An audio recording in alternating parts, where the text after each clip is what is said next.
सहनाववतु सहनौ भुनक्तु सह वीर्यं करवावहै तेजस्विनावधीतमस्तु मा विद्विषावहै.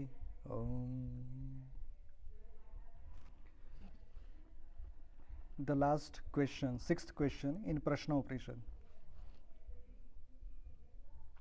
But I would, before starting this, I would say let's pray for those departing souls who were affected by terrorist attack recently in India. For them, a prayer. Sarve bhavantu sukhinah, sarve santu niramayaha, sarve bhadrani pashyantu ma kaschid dukh bhag bhavet. Om Shantihi Shantihi Shantihi.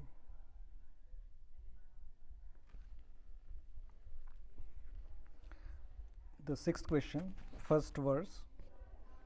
Atha hainam sukesha bharadvajah paprachha bhagavan hiranyanaಭः kausalyo rajaputro mamupetyaitam prashnamapruchat षोडशकलं Bhardwaj पुरुषं वेत्थ तमहं कुमारं ब्रुवं नाहमिमं वेद यद्यहमिमम वेदिशं कथं ते नावक्ष्यमिति समूलो वा एष परिशुष्यति यो अनृतमभिवदति तस्मान्नार्हम्यनृतं वक्तुं स तूष्णीं रथमारुह्य प्रवव्राज तं त्वा पृच्छामि कासौ पुरुष इति.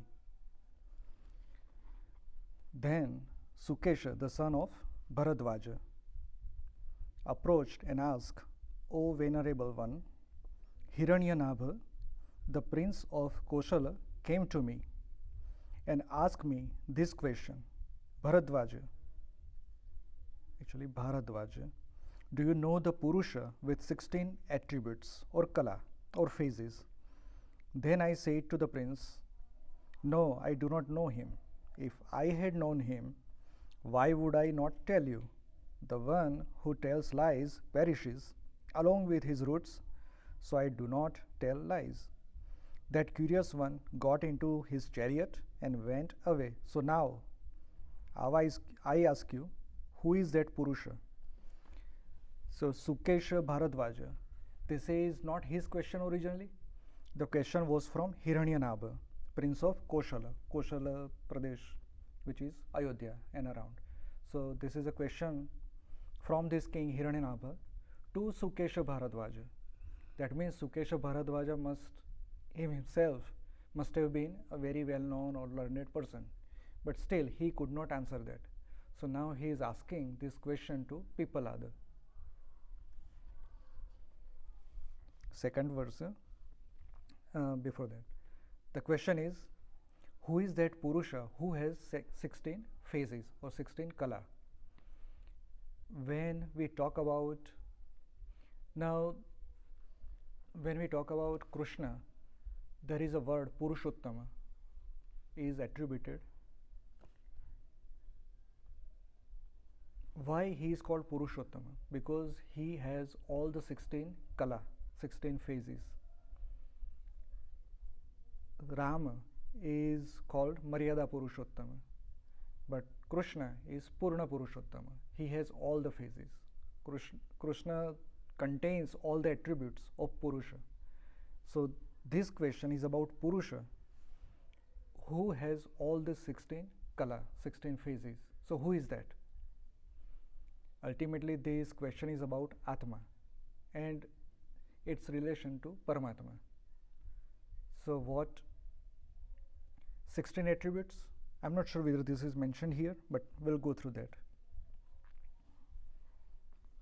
Second verse, Tasmai sa hovacha iha ivantah sharire sobhya sa purusho yasmin natah shodasha kalaha prabhavantiti. Pipalada told, here within this body is that Purusha from which emanate 16 attributes. So all the 16 attributes are in that Purusha which resides in the body, which is our Atma.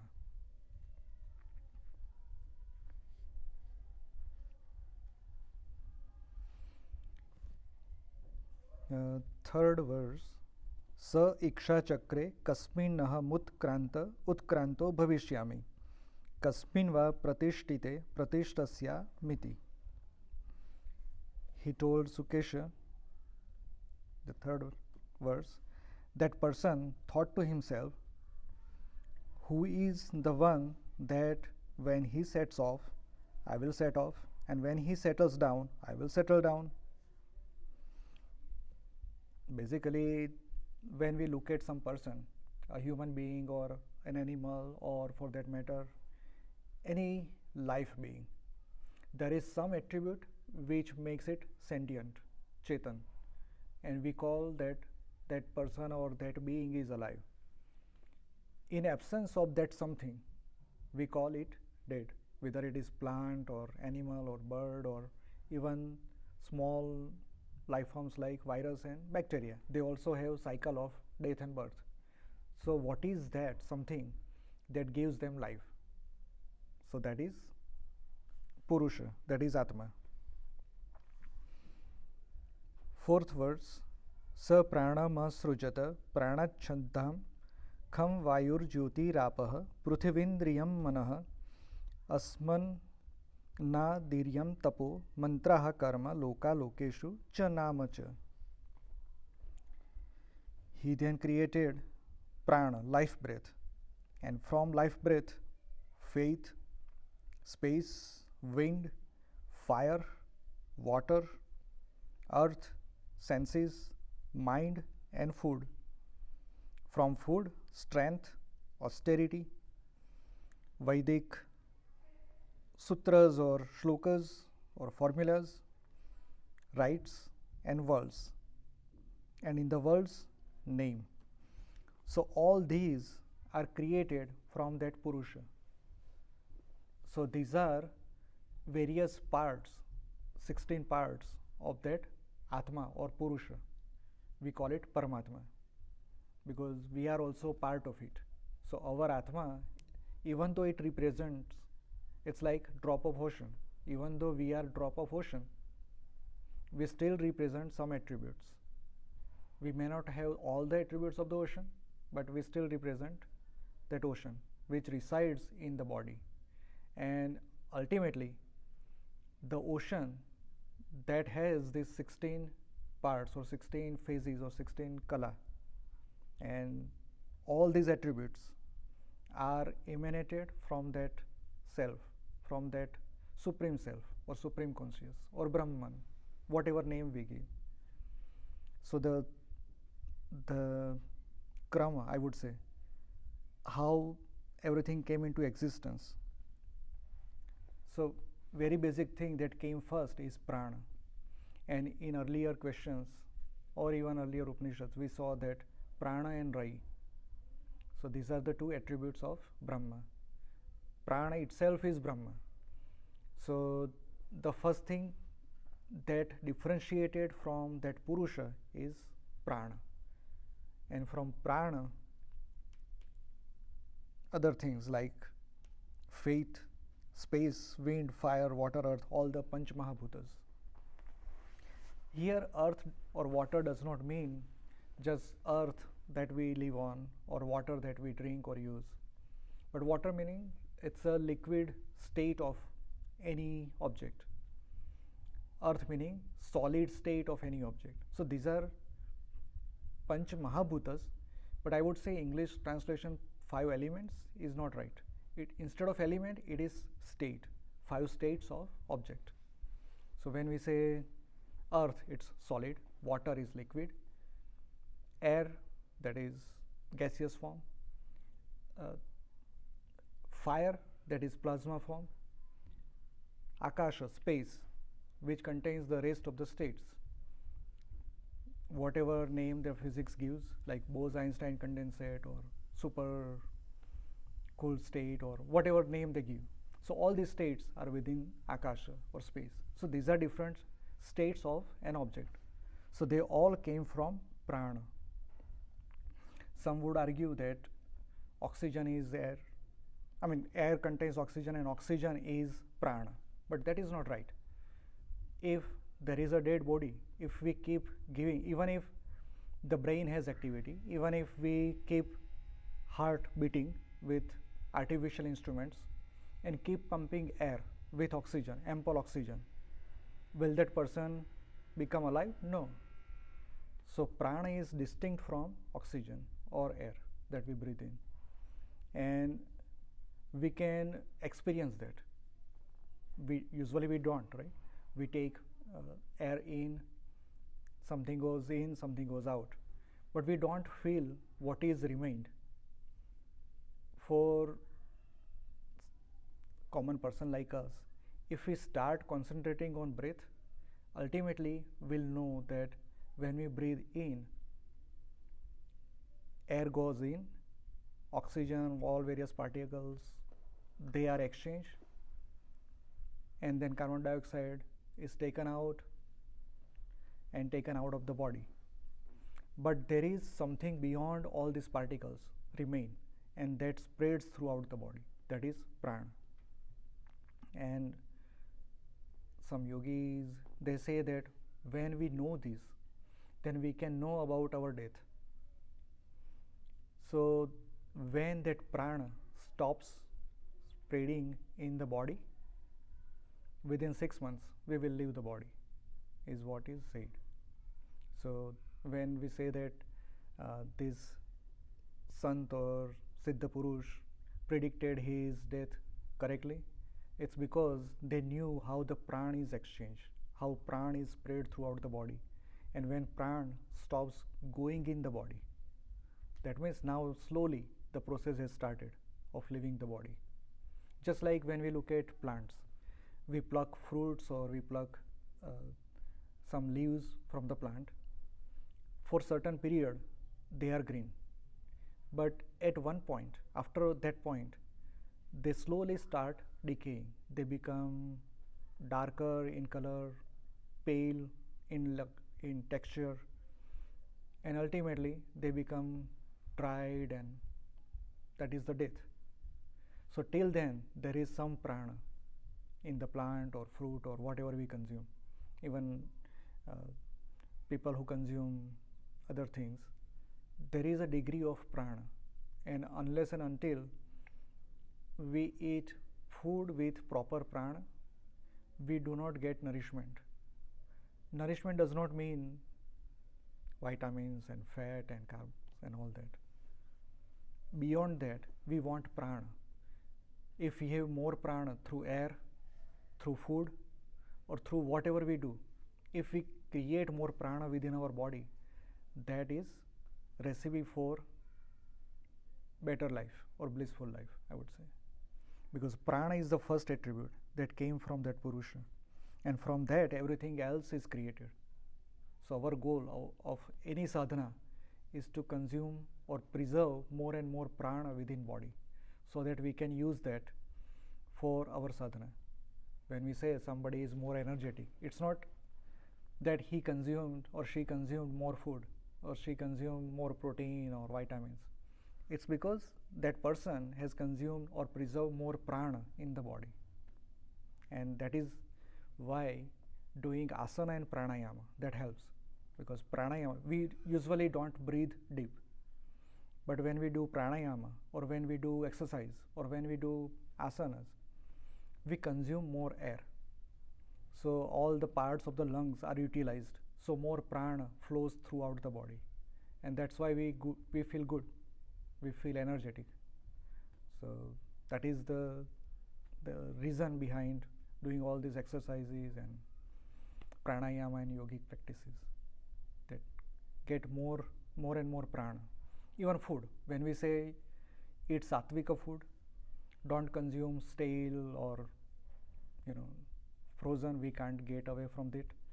But as much as possible, if we consume fresh food, we feel good because it has more prana. So that is the goal. Now it is important to note here, even senses, all these senses, mind, and food also, because ultimately if you look at the food pyramid, plants are at the top. And where do they get nourishment? Is sun, because they consume prana from sun, because sun represents prana. So they consume prana, and that is distributed throughout the food chain, and we consume all that. So that also comes from prana. Strength, austerity. If somebody wants to do tapa, that requires strength, and that requires food, because without food a normal person like us cannot have strength. If we stop eating 5 days, we can't even get out of our bed. We must have food, at least some food, and that is helpful for austerity, because tapa cannot be done. If somebody is very sattvic, 100% sattvic, no degree of, forget about tamas, but no degree of rajas, that person cannot do dhyana. There has to be some rajas within that person in order to do dhyana, because any action performed requires rajas, and for that some food is required. But there are yogis, siddhas, who don't need all of these, but that is very special people, not like common people like us. So all these 16 phases or kala comes from prana. Now, important to note here, lokas. We say that there are 14 lokas. So all these lokas also come from prana, because ultimately everything is made up of Panch Mahabhuta, and Panch Mahabhuta are from prana. So everything basically comes from prana, and prana comes from Purusha or Brahma. So everything comes from that source. Fifth verse. स यथेमा नद्यः स्यन्दमानः समुद्रायणः समुद्रं प्राप्यास्तं गच्छति मिद्यते तासां नामरूपे समुद्र इत्येवं प्रोच्यते एवमेवास्य परिदृष्टरीमाः षोडश कलाः पुरुषायणाः पुरुषं प्राप्यास्तं गच्छन्ति भिद्येते चासां नामरूपे पुरुष इत्येवं प्रोच्यते स एषो अकलो अमृतो भवति तदेष श्लोकः. Now take these rivers. So Pipalada Rishi and his ashrama must be near a river. So he is pointing to the rivers. Now take these rivers. They flow toward the ocean, and upon reaching it, merge into the ocean and lose their name and visible appearance. One simply calls it the ocean. In just the same way, these 16 parts of the person who is the perceiver proceed toward that person, and upon reaching him, merge into that person, losing their names and visible appearances. One simply calls it the Purusha. He then becomes partless and immortal. On this, there is this verse. So the metaphor taken here is rivers. We see that there are multiple rivers flowing towards a particular ocean. When they merge with the ocean, they lose their existence. Not that they become dry or they cease to exist, but they merge with the ocean. Now they are called ocean and no longer rivers. Similarly, all the senses, mind, all the lokas, all the Panch Mahabhutas, whatever experience one may have using mind, everything ultimately goes towards Atman. We say that Atma is the observer who perceives everything. So all these senses, ultimately, if we realize that or not, but that is being observed by Atma. Atma is the observer, that Purusha. And all this 16 kala, whatever is around us, whatever we see, everything, including all the activities happening in our body, that is controlled via mind, but mind ultimately gets the, I would say, kind of an indication or a prerna from Atma. and Atma observes all these things. So everything is dissolved into that Purusha, and that Purusha uh, becomes immortal, because if prana is Brahma, if Brahma is immortal, meaning it cannot be destructed, and similarly Atma cannot be destructed. Atma just leaves the body and enters a new body or finds the new body. So in that sense, it has no life and death. Life and death is for the body. And there is a verse mentioned here. Ara eva rathanabho kala yasmin pratishtitaha tam vedyam purusham veda yathama vo mrutyuh parivyatha iti. In whom the parts are fixed as spokes on a hub. You should know that person who is to be known, so that death may not disturb you. So what is the goal of sadhana? Do Atma Sakshatkar. Because after Atma Sakshatkar, we will lose all this fear, all this attachment, or any attribute of being attached to life and death. We become immortal, because all those that is collected over years in this life or past lives, all these are illusions, Maya, and they need to be shed off.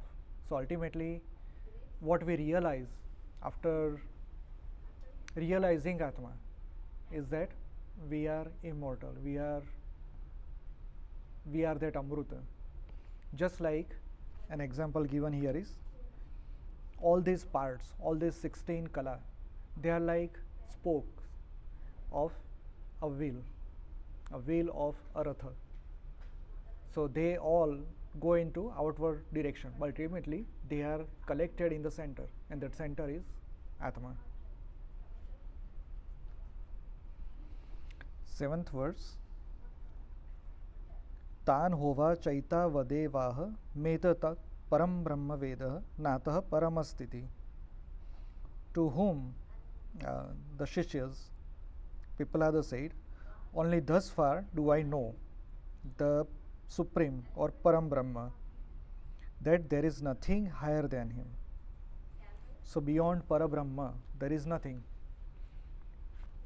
Whatever we claim, Sakar, Nirakar, this form of Bhagavan, this form of Devi, this sect versus that sect, this religion versus that religion, whatever we say, but there is nothing beyond Parabrahma, because everything is within Parabrahma. Parabrahma, we do not know what it is. That's why we say it or she or he, whatever way we want to call it. Whether it is called Parabrahma, we don't know, because Brahma is something that expands, but Parabrahma, which is beyond that expansion. So does it expand? Does it contract? Does it cover everything? Or does everything cover it? We cannot say, because it is beyond our perception, it is beyond our dimensions, it is beyond our words, it is beyond our thoughts. Even if we experience Brahma or Atma, we cannot even say or put that into words. So how are we going to describe Parabrahma? And there is nothing beyond Parabrahma, because if something that we cannot explain, any attribute of it, how can we say there is something beyond it? Right. Because ultimately it is the source. So only that can say what it is. And the way it communicates, even that we don't know. We just realize. And even that could be illusion of our mind. We cannot say for sure. And that's why when we hear these sentences like Aham Brahmasmi or Tattvamasi, these are all Veda Vakyas or Brahma Vakyas. But that is just limited in expression of Parabrahma. We cannot say they are right, but that is the utmost, the most thoughtful thing that somebody has thought, a Rishi. A Rishi who became realized, and then he or she said these Brahma Vakyas. So for us, those are the topmost Vakyas, sutras. So we must accept that Parabrahma is the topmost. There is nothing beyond that. And what is beyond or what is not beyond, once we realize that, we'll understand. And that is up to Parabrahma, because it knows everything, because everything is within, or everything covers that attribute. So it knows what is happening.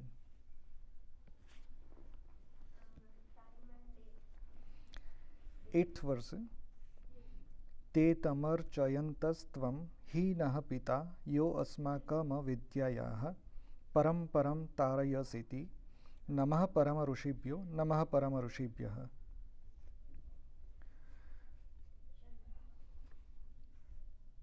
They praised him, saying, "You are indeed our father, for you have taken us to the farthest shore, beyond ignorance. Homage to the Supreme Rishi, homage to the Supreme Rishi." So all the Shishyas who asked these 6 questions, they are praising Rishi Pippalada, because for them, Pippalada, like a father, explained them the truth that he knew. And that's why all the Sishyas are doing stuti for Pippalada, that you are Param Rishi, and you told us all this. You have taken us to the farthest shore that anybody can take us. So Pippalada definitely was a realized being. And the last verse, it says Namah Parama Rushibhyo, Namah Parama Rushibhyah. So even that Rishi, the 6 Shishyas, 6 disciples, 6 persons, they themselves must have been very learned, because people used to go to them. We have seen in the 6th question that Prince of Koshala, Hiranyanabha, went to Sukesha and asked him a question. So he also must be a very learned person. But when those 6 learned people come to Pippalada, Pippalada must be somebody of very high stature. He is not considered one of the Saptarshis, because Saptarshis, their designation is again very different. But I can say that he must have been of that stature, same stature.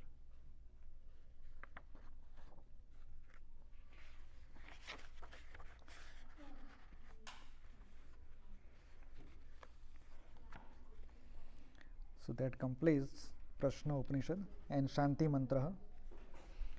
Om Bhadram Karnebhi Shrunuyama Deva Bhadram Pashyemakshabhiryajatraha Sthirairangai Stushtas Vanstanur Bhurvyashema Devahitam Yadayuhu. Om, may we hear the auspicious with our ears. O gods, may we see the auspicious with our eyes. O venerable ones, may we sing your praises with strong limbs and body, and enjoy what has been given to us by gods. This mantra, even though it is a Shanti mantra, I would say it can very well be used to wish somebody on his or her birthday. Because what Rishi is saying, we hear good with our ears, we see good with our eyes, we sing your praises of gods, and our limbs and body become strong, and we enjoy whatever is given to us. See, Rishis do not say that renunciate and go to the forest and do your sadhana. Everything is Brahma. Then enjoy whatever is given to you. Do not run away from it. When you want to see something good. Whenever you want to hear, listen something good. Whenever you want to sing sing praise of God, stuti, prarthana, or anything. So that way you enjoy. Why you run away? And your limbs and body must be strong. So if they are not strong, you cannot enjoy very well, and you cannot complete your sadhana. So shatam jivema sharadaha. If you want to live 100 years, live 100 years with strong body and mind and enjoy everything.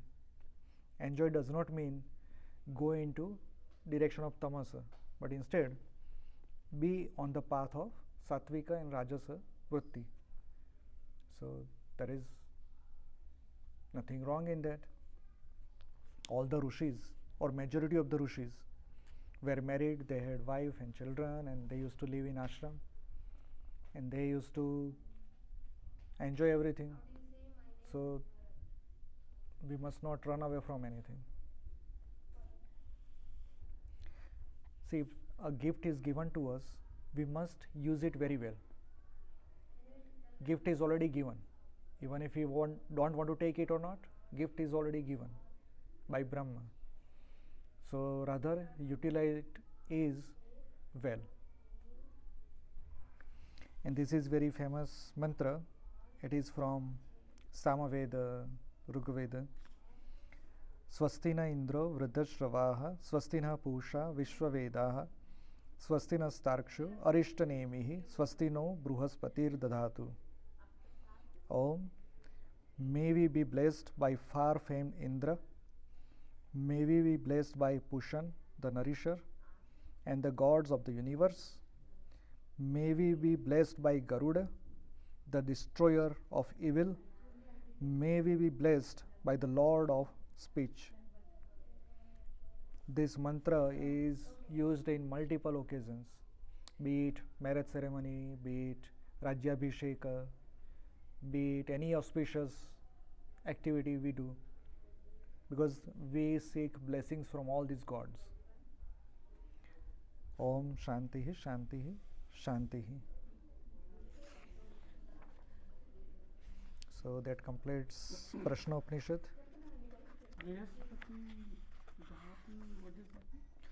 So Bruhaspati,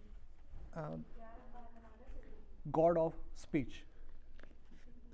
Now, if we look at that word Bruhaspati, one which expands our intellect, one who expands our mind, or one who expands our speech, so that attribute is Bruhaspati.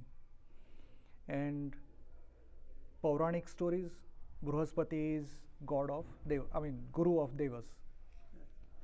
And in celestial bodies, Jupiter is Bruhaspati.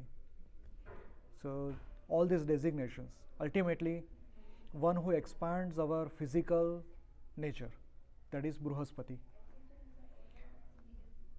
If we look at cosmos, sun is the center, but there are many activities or actions happening due to Bruhaspati, Jupiter. So in a sense it is like a guardian planet which protects us, at the same time allows the earth dwellers to flourish. In a sense, that name is very appropriate, Bruhaspati. Pusha Vishwadeva. Right. So Pusha is nourisher. Now, who gives us nourishment? Indirectly, Chandra. So it is synonym. Over the years it has become synonymous with Chandra. But Surya is also Pusha, because ultimately for us source of life, sun. And Vishwaveda is all the gods in this world.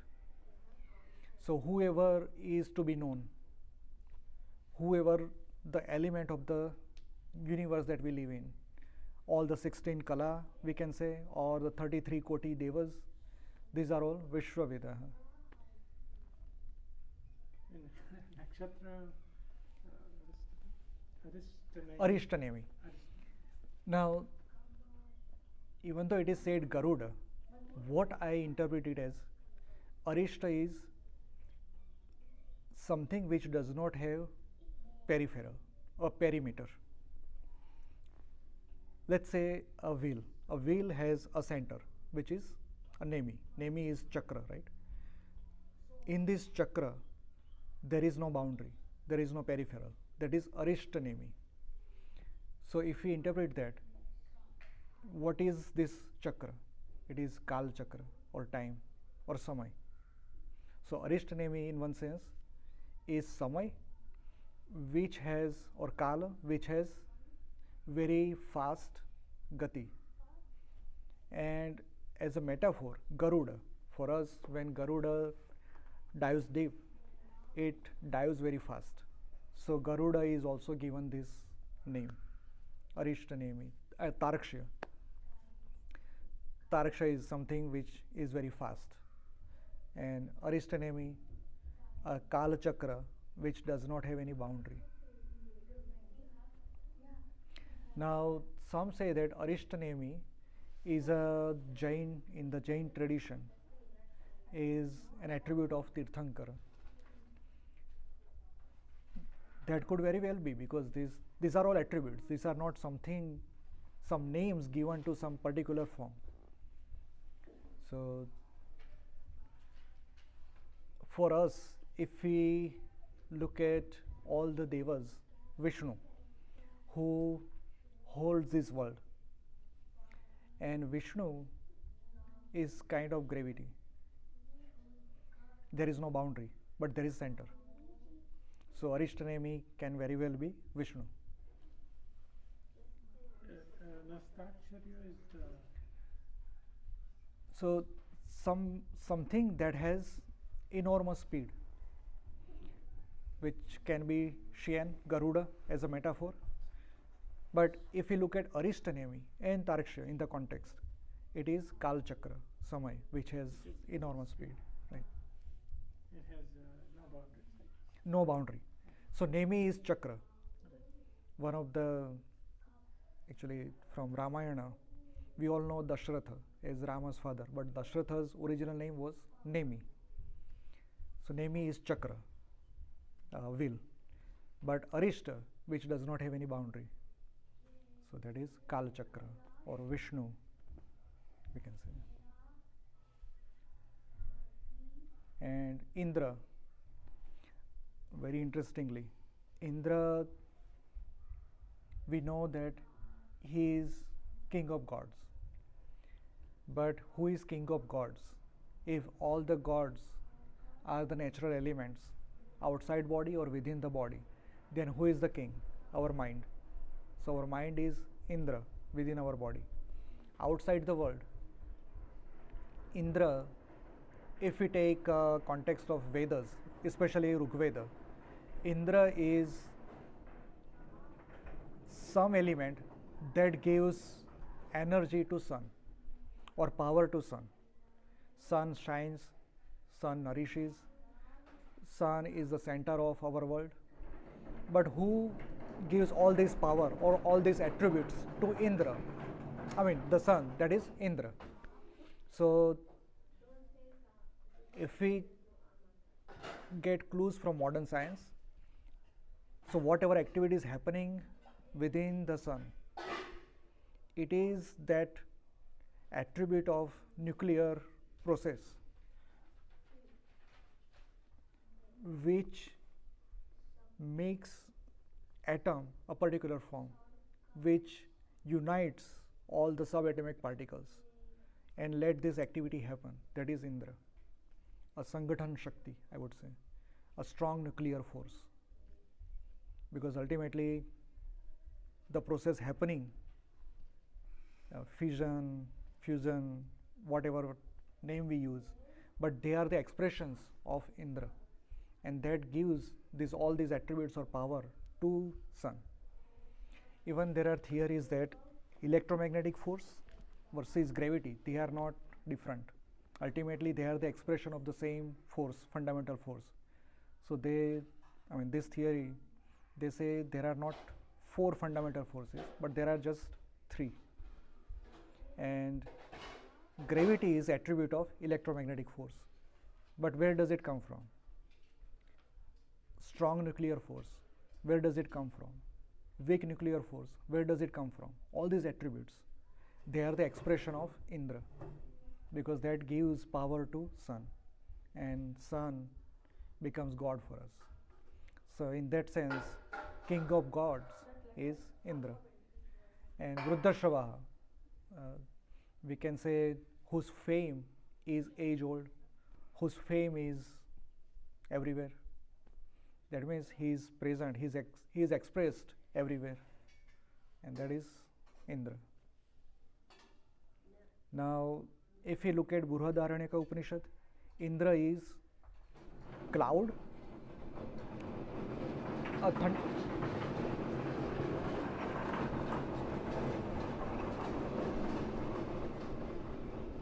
it's a thunderous cloud, like that. So, the cloud that has lightning, that is Indra. Because if there are no lightnings happening, there are no clouds, the life cannot sprung on this earth. In that sense, all these various cycles are controlled or attributed by that. So Indra, in that sense, is that cloud. So I would say whatever metaphors or attributes used in our ancient scriptures, we can see expression within our body, outside our body, beyond solar system, in the universe. And that's why we recite all these mantras in every auspicious ceremonies. If we know the meaning, it's well and good, because it is said that even if we don't know the meaning, just uttering those in Sanskrit, because those letters are woven such a way that even if without knowing any meaning, that will create that experience, that feeling within our body, even if we don't know. This is like a seed that is below the earth, below the soil. I mean, within the soil, it hasn't sprung yet. Seed is there and it is doing its activity. Even though it's very minuscule, very tiny, we do not realize it, but ultimately a plant will sprung out of it. And that's why it is important to recite all these mantras in its purest form. Sanskrit only, no translation. Translation is because we do not understand it fully. So that's Prashna Upanishad. Now there are. Yeah, the translation is pretty bad for the same thing. Yes. They Yeah. They have the shloka, but the translation does not match what is written. You know, it's because every word in Sanskrit that has multiple meanings, and the way we use is depending upon contextual, right? So what context we take, their interpretation might be good. I do not deny any translation, because all the translations, they try to express the original. Whether they are successful in 10%, 20%, does not matter. They are successful, at least 10%, right?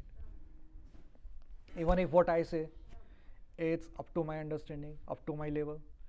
Somebody I'm just a tiny person, right? Somebody whose life would describe it something differently. And at that time, my interpretation will be very low compared to that. So, but again, the journey is individual. This is our journey, our individual journey, and we must walk the path.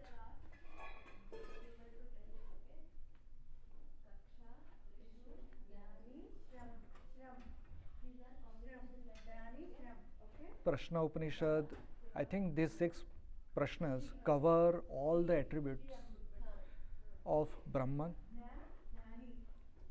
They give us comprehensive information. When we started Upanishad, it is very tiny Upanishad, but that Upanishad contains essence of Sanatana Dharma. Similarly, Prashna Upanishad, there is no story, there is no exotic metaphors, there is no exotic explanations. It's to the point. In 6 questions and answers to those, it covers all the verticals of Sanatan Dharma, I would say. And Rishi Pipalada, ultimately, the goal is that we walk the path. Through 6 disciples, he tries to tell us that do this, try to understand it.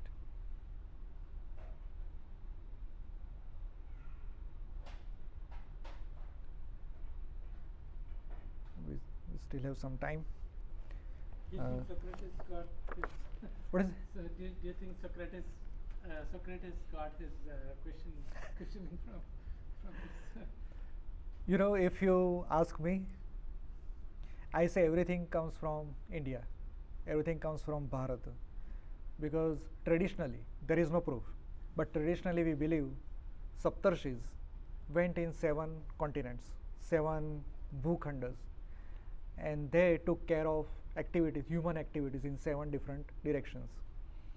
So Socrates might have got an idea from something ancient in their tradition, or he might have come to India, learned something, or he might have come to maybe Tajikistan or Afghanistan area, because India was beyond current geographical boundaries, right? So, and there were exchanges of ideas throughout the world. Even though they did not have smartphones or internet, still they used to exchange ideas in various forms. So he might have read many Upanishads. Yes. And recently, there is a place, Göbekli Tepe in Turkey. They found a Varaha Murti. They don't call it Varaha, they call it boar, wild boar. That Murti used to be colorful. They found evidence that whatever Shilpa or ancient artifacts we find, once they were colored, we see them as stone currently, but they had very vibrant color. So their life was very colorful. And the place, Göbekli Tepe, they found this Varaha Murti, and they have 11 structures, one in the middle, and around that 11. And it is arranged such a way, if you look at that photo, you will say, oh, this is Shivling, Shiv Puja. Ekadasha Rudra, right? 11 Rudras. So they used to maybe doing that, but the link between that tradition and current in Turkey is lost. So we don't know. I mean, being Indian, I can say that, oh, this definitely looks like Shiva Puja or Varaha Puja. But people who work there, they do not know this, and they do not use these terms, because for them, the evidence is not there.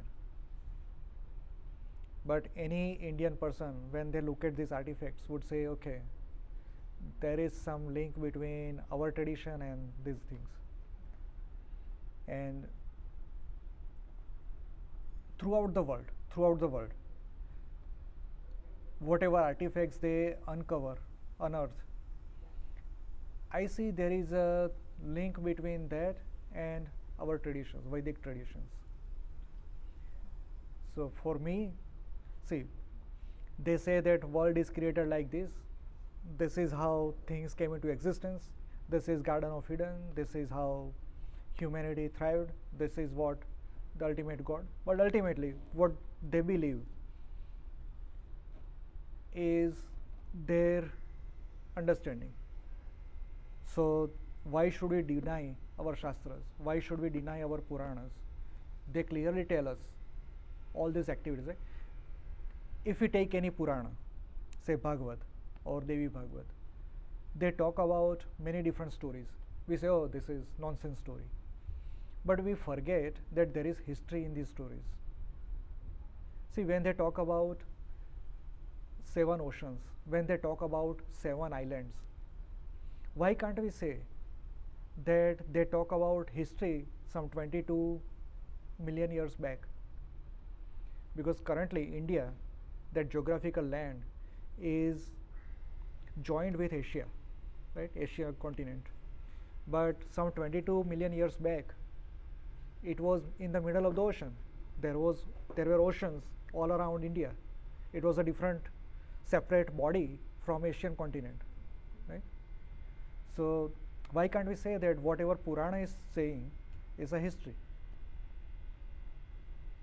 So for me, whatever is written is the history, and from that I say there is only one religion, Sanatana Dharma, and all are offshoots of that. Wherever you go in the world, the source is Bharat Bhumi, India, and our traditions. They don't want to believe it, that's fine, but we want to believe that at least. And if you ask Parul, she knows me, right? If there is no Bharat mentioned anywhere, that's not knowledge for me. And if there is even a single mention of Bharat directly or indirectly, that's a news or story for me. The earth itself comes from earth. Yes. See, Varaha, right? Varaha avatar, or even Kurma avatar. We say that churning of ocean, devas, asuras, and they needed Kurma. On that Meru Parvat stood. So why they needed all this? If we look at very old history of earth, there was only one land, Gondwana or Pangaea, whatever name they call. Gondwana name itself comes from Gond, which is Madhya Pradesh, because they found evidence in Madhya Pradesh that there used to be just one land, all the continents were just one, and that's why they call it Gondwana land. It's Gondwana, forest of Gond. So just one land mass. And Meru Parvat, which is Kailasha, that used to be, well, we say that Kailasha is formed after the collision of Indian plate and Asian plate, but Kailasha, within Kailasha, there is some geographic mass that existed even before. And if we look at the Gondwana, the photo of Gondwana, what the scientists have imagined, that used to be the center, Kailasha. So that is our Meru Parvat, and that one land is Kurma. So why can't we say that? And because of churning, they separated and became in the current form. So why don't we accept that?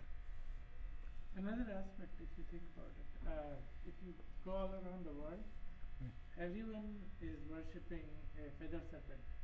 Yes, yes. So what is that feather serpent, So I was listening to another Right. audio Instagram reel the other day, Right. and they were praising about chicken, Right.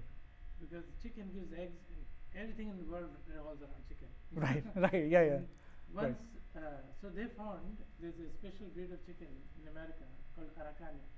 Okay. Araucania. That's Araucania. America is named after Araucania. Ah, So okay, nice. That's a special type of chicken which is only found in Chile. Ah, okay. And there's no other chicken anywhere in the western, this American continent, right? Right. So how did that chicken reach? Because this chicken is from India. Wow, look at that. And how did it reach Chile? Right. And it's a little bit ancient type, and it Right. has no tail, but it is the feathered serpent. Ah, So okay. that's what they worship here, right? In America, they used to Right. worship the feathered serpent. Okay, okay. And now they speculate that chicken is the feathered serpent. Right? A lot of people are speculating this. Right, right. Because even China worships dragon, right? Which is yeah, dragon is also like that. Yes, Yeah. yes, yes. So they are worshipping the feathered serpent, which is the chicken, because this is Exactly, the exactly. first life-giving thing. Yeah. For them, it's India food, right? exported. It's food Yeah. exported from India. Yeah, that India Yes, exported. yes, Because yes. of the seafarers, right? Yes, Because the yes, seafarers yes. are the ones who got it. Correct. I mean, they did some research recently, Right. and they said people were here before. So how did they got here? Right, They got here on the boats, because right. the boat theory is much better than the ice theory. Yes, yes, Right? Because yes. the ice theory is yes. only dated to like 10,000 years. Correct, But correct. people are here 23,000 years. Yes, yes. So how which could is- they come? Yeah, Right. how would they come? Correct, They came by correct. the boat. right, right. And Very that's true. what they're there on all of the Polynesian islands. Right, And, you know, right. because the culture is the same, the language Yes, is a little yes, bit similar. yes, yes. So, you know. Even genetically, right? Yeah. Those Aborigines in Australia or New Zealand, Right. they are close akin of Even the dog southern is- India people, right? Yeah, even the dog is Yeah, yeah, yeah. from India. Even Yeah. the dog is from India, actually. Yes, yes. Dog is from Dog India. itself Yes, is from dog India. is from India. Yes, yes. So, yeah, And- everything in world comes from India. And our Puranas say Rishi Agastya went south. His sons took the boat and went further south. Yeah. So they are the Aborigines. Right. So why can't we accept that? Even there, here they tell the story, I mean, which is a little bit speculative, Right. but they tell a story about Veer Kocha. We're which Kocha. is Okay. Veera Kocha, which if you read Mahabharata, Right. Arjun came out to Tirupura. If you read Tirupura's story, Right. it's the story of America. I mean, if you'll get goosebumps. if you Yes, read it. yes, yes, yes. So Tirupura's story is Right. about America, Right, right, and Arjun comes out to Tirupura, right, which is America, right, and here they worship Veera Kocha, which is the person who came on the boat, right, gave them all this knowledge, and then went away. right. So, See, I always tell this that Mayadanav, right? Mayadanav who came to Indraprasth, who came to Khandavprasth and helped in making it Indraprasth. So, who was that Mayadanav? Arjuna's one of the wives, Ulupi. Where did she come from? So, these are all Southern India, Southern American, Middle American people. So, because all the asuras, their attributes, Nagalok, right? Nag people, their attributes, they all resemble this Maya, Inca, those people. They look like them, right? The way described in Mahabharata. So, yeah, everything comes from Bharat. So we can end here. Om Purnamadah Purnamidam Purnat Purnamudachyate Purnasya Purnamadaya Purnamevavasishyate. Om Shanti Shanti Shanti.